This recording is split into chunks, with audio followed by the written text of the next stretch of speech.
Coverage you can count on begins with reaction to the city's settlement with the family of a child killed at Fleming Park. Next week will mark the one-year anniversary of Melquan Robinson's death. He died after being electrocuted by a baseball fence around a field while he was playing with his friends. Yesterday we told you the city announced it's reached a settlement with his parents, $1.5 million for that. Today News Channel 6's Ashley Osborne talked to the family's lawyer. Melquan Robinson Jr.'s parents have continued to stress that this case is not about a dollar sign, since no amount of money will ever bring their son back.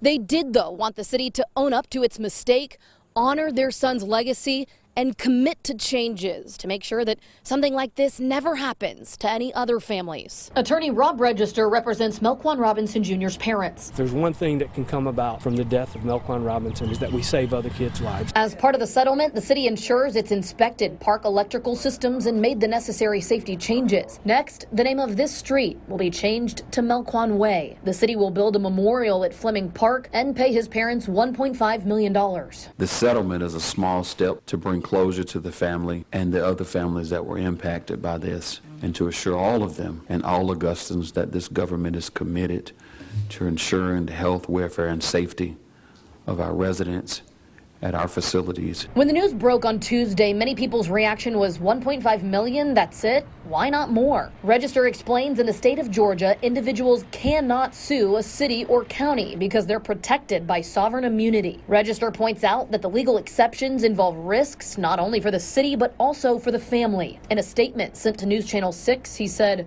"While we firmly believe that employees of Augusta Richmond County had a ministerial duty to maintain the wiring at Fleming Park in compliance with the National Electric Code, there was a substantial chance that a court could find the decisions as to how and when to do the work were discretionary in nature. If the court found the employees' actions discretionary, the Robinsons' lawsuit would be dismissed and they would have recovered nothing for the death of their son." Further, Register says that process could have added up to years of court battles, and that's not something Melquan's parents wanted. Also in his statement, Register said, "We believe the settlement indicates that Augusta recognizes the need to take responsibility for what went wrong." And not only what went wrong, and to continue working diligently to resolve it so that this tragedy never happens again. The statement sent on behalf of Melquan Robinson Jr.'s parents finished with this.